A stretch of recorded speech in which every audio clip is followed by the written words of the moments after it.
Perkenalkan, nama saya Delia Nur Maulana dengan NPM 2351107. Halo semua, perkenalkan, nama saya Teja Maulana Hakim dengan NPM 2351149. Perkenalkan, nama saya Arce Evangelista Bantara, NPM 2351119. Perkenalkan, nama saya Cahyo Jatinugroho, NPM 2051122. Negara adalah suatu institusi yang dibentuk oleh sekumpulan orang di dalam suatu wilayah dengan tujuan yang sama. Negara dibentuk atas dasar kesepakatan bersama yang bertujuan untuk mengatur kehidupan anggotanya dalam memperoleh hidup dan memenuhi kebutuhan hidup mereka. Untuk mengatur bagaimana anggota masyarakat menjalankan tugasnya sebagai warga negara, negara memberikan batasan-batasan dalam aturan dan hukum. Setiap negara memiliki bentuk negara, bentuk kenegaraan, bentuk pemerintahan, dan sistem pemerintahan yang berbeda-beda. Bentuk negara. Bentuk negara merupakan batas antara peninjauan secara sosiologis dan secara yuridis mengenai negara.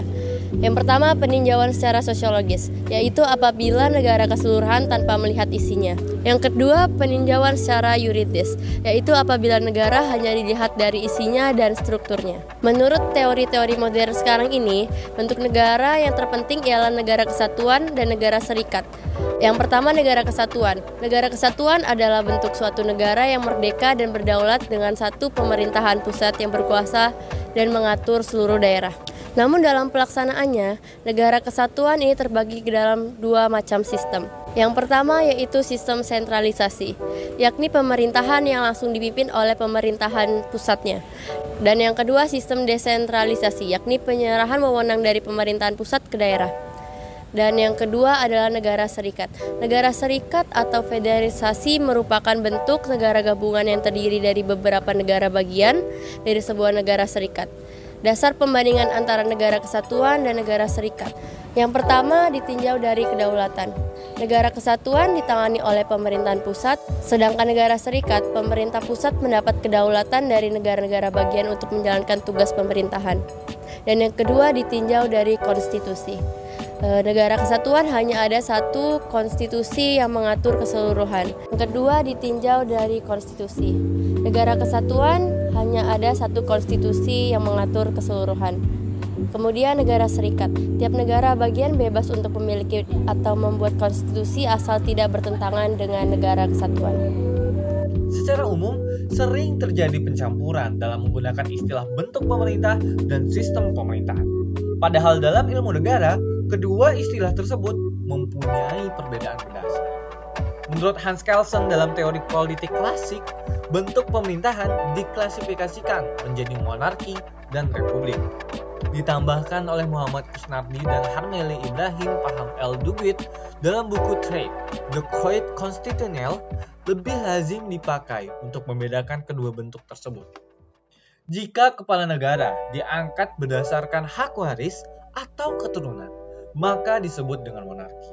Sedangkan jika kepala negara dipilih melalui pemilihan umum untuk masa jabatan yang tertentu, maka bentuk negaranya disebut republik. Sementara itu, dalam ilmu negara umum, yang dimaksud dengan sistem pemerintahan ialah sistem hukum ketatanegaraan, baik yang berbentuk monarki maupun republik, yaitu mengenai hubungan antar pemerintah dan badan yang mewakili rakyat. Ditambahkan Mahfud, sistem pemerintahan dipahami sebagai suatu sistem hubungan tata kerja antar lembaga-lembaga negara. Dalam penelusuran berbagai literatur hukum, tata negara dan ilmu politik, terdapat perbedaan varian sistem pemerintahan. Misalnya C.F. Strong dalam buku Modern Political Constitution membagi sistem pemerintahan ke dalam kategori parliamentary executive dan non-parliamentary executive. Jadi, apa sih sistem pemerintahan parlementer itu? Dalam sistem pemerintahan parlementer, objek utama yang diperebutkan adalah parlemen. Berkaitan dengan itu, pemilihan umum parlemen menjadi sangat penting karena kekuasaan eksekutif hanya mungkin diperoleh setelah partai kontestan pemilihan umum berhasil meraih kursi mayoritas dalam parlemen. Untuk mendalami karakter sistem pemerintahan parlementer, tidak cukup hanya dengan memperhatikan parlemen sebagai objek utama yang diperebutkan. Menurut Djoko Sutono, sistem parlementer merupakan sistem yang ministerial, verantwoordelijk head, yang mana menteri bertanggung jawab kepada parlemen. Ditambah dengan overweek, kekuasaan lebih kepada parlemen. Dengan argumentasi itu, sistem parlementer didasarkan landasan bahwa parlemen adalah pemegang kekuasaan tertinggi. Parliament is sovereign, atau disebut IVDC, Parliamentary Supremacy. Kriyan Budiarjo menyatakan bahwa dalam sistem pemerintahan parlementer, badan eksekutif dan badan legislatif bergantung satu sama lain. Kabinet sebagai bagian dari badan eksekutif yang bertanggung jawab diharap mencerminkan kekuatan politik dalam badan legislatif yang mendukungnya, dan mati hidupnya kabinet bergantung kepada dukungan dalam badan legislatif atas tanggung jawab menteri. Dari sistem parlementer kita beralih nih ke sistem presidensial. Apa sih sistem presidensial tersebut? Ada 9 karakter dalam sistem pemerintahan presidensial. Yang pertama, terdapat pemisahan kekuasaan yang jelas antara cabang kekuasaan eksekutif dan legislatif. Yang kedua, presiden merupakan eksekutif tunggal. Kekuasaan eksekutif presiden tidak terbagi dan yang ada hanya presiden dan wakil presiden saja. Kepala pemerintahan adalah sekaligus kepala negara, atau sebaliknya, kepala negara adalah sekaligus kepala pemerintahan. Kemudian presiden mengangkat para menteri sebagai pembantu atau sebagai bawahan yang bertanggung jawab kepadanya. Anggota parlemen tidak boleh menduduki jabatan eksekutif, dan demikian pula sebaliknya. Setiap negara memiliki bentuk kenegaraan yang berbeda-beda. Adapun dalam video ini kami akan membahas 6 bentuk kenegaraan yang berbeda. Yang pertama ada serikat negara. Serikat negara merupakan bentuk kenegaraan di mana negara-negara yang berdaulat dan merdeka berkumpul membentuk serikat dan memiliki kedaulatan penuh di dalam maupun di luar. Pada umumnya serikat negara ini terbentuk karena adanya perjanjian untuk mengadakan kerjasama dalam bidang tertentu, misalnya dalam bidang penyelenggaraan politik dalam negeri, pertahanan, maupun keamanan bersama. Contoh dari serikat negara adalah Amerika Serikat. Yang kedua ada negara dominion. Bentuk negara ini merupakan bentuk dari negara-negara bekas jajahan Inggris yang kemudian berdaulat dan mengakui Raja Inggris sebagai raja mereka dan sebagai lambang persatuan mereka. Contoh dari negara dominion adalah Australia dan Kanada. Yang ketiga ada negara perwalian. Negara perwalian merupakan bentuk kenegaraan yang pemerintahannya berada di bawah pengawasan Dewan PBB. Munculnya negara perwalian ini pertama kali merupakan hasil dari perjanjian San Francisco sesudah Perang Dunia Kedua. Contoh dari negara perwalian adalah negara Namibia yang menjadi perwalian PBB sejak tahun 1967 dan merdeka tahun 1990. Yang keempat ada negara Uni. Negara Uni merupakan bentuk gabungan 2 atau lebih negara yang dikepalai oleh seorang raja.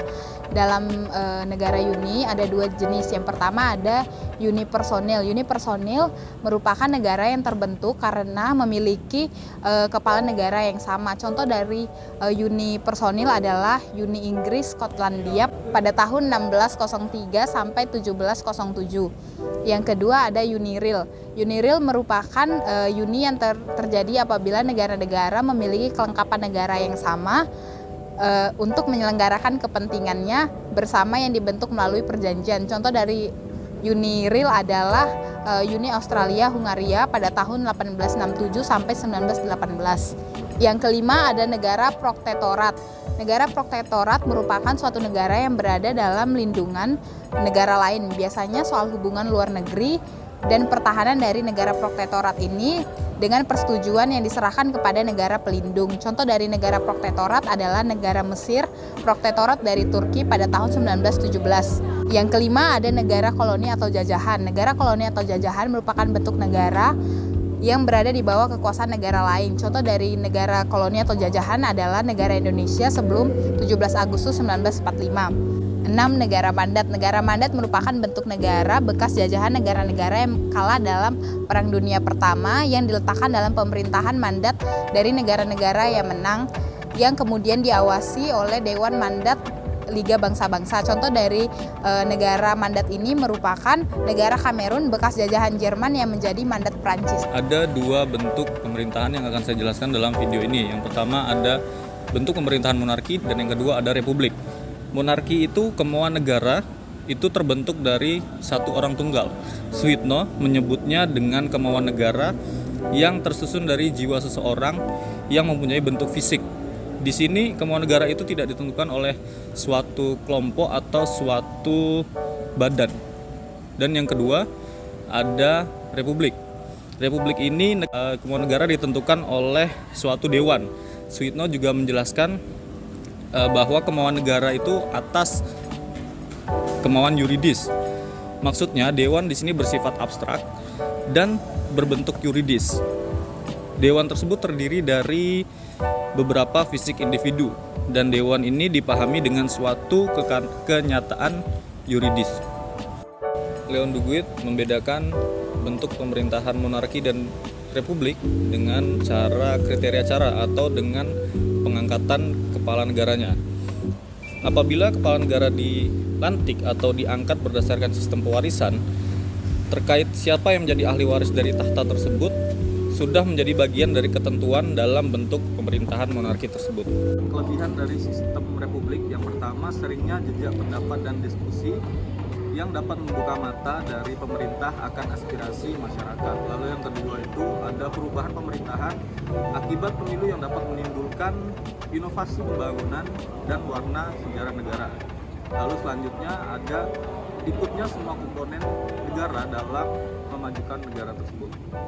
Selanjutnya saya akan menjelaskan mengenai kekurangan dari bentuk pemerintahan monarki dan republik. Untuk monarki sendiri, yang pertama itu jarang adanya jejak pendapat dan diskusi untuk membuka mata pemerintahan akan aspirasi dari masyarakat.